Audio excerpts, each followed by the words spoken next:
I have direct, straight questions. One, PS, in your presentation, you state that the revenues up to the time you presented, 8th of April, have gone up by 3.5%. Inflation is 4.1%.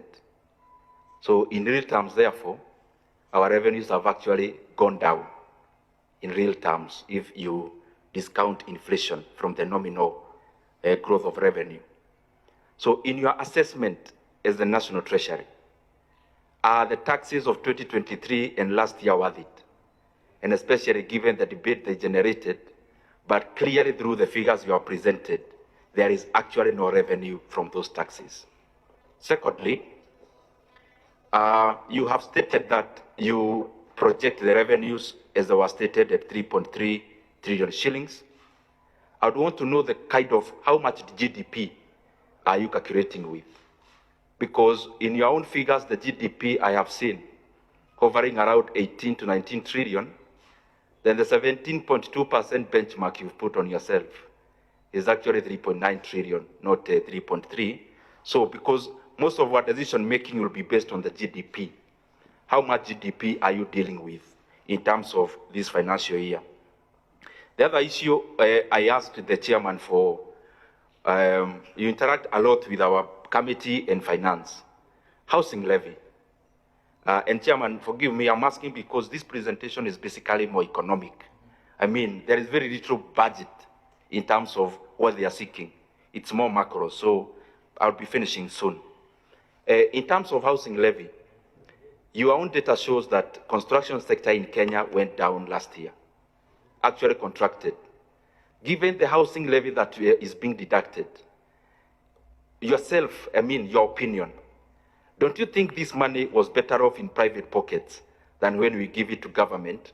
And especially given the reason to which we give this money, which is construction, actually shrunk. Securitization is the other question. I want to add on the questions that have been asked. And I have reservations actually around securitization. It's good I make that clear early. One, how much money are we borrowing? Secondly, what percent, that, for what duration? By the time of maturity, how much will we have paid for the entire amount? And then on that securitization, supposing now PS, when you are PS for the National Treasury, you came into your position and your predecessor had securitized all the revenues of government. And the other question on that, is this money debt? And if it is debt, is it in the books of government as a debt? If it's not a debt in your treatment, what would happen if a new CS for transport comes and issues a gazette notice that removes the 7 shillings? The fallback position is debt. And if it is guaranteed, is it in the government books? Those are the questions I would want around securitization. Today's newspaper is glaring. And if you actually go into the pages, there is an attempt to clear the air on the usage of NHIF pension money and CPF pension money in aid of infrastructural development. Honorable PS, honestly, why would we put the workers of Kenya in such a hotline? The expressway you already have, and you have the accounts. They made a loss last year.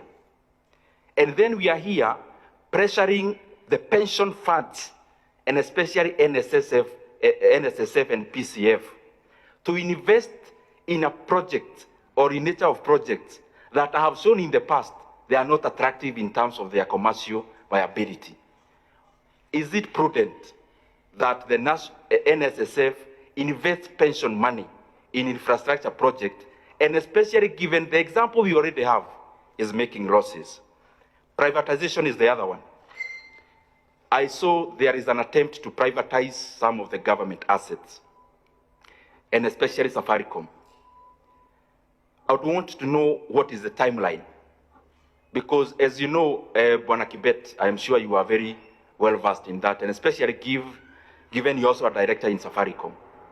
The current trading, for example, for Safaricom, given a bear market, cannot be the right time for privatizing Safaricom. What is the valuation of Safaricom in terms of privatization? Are Kenyans getting value for money?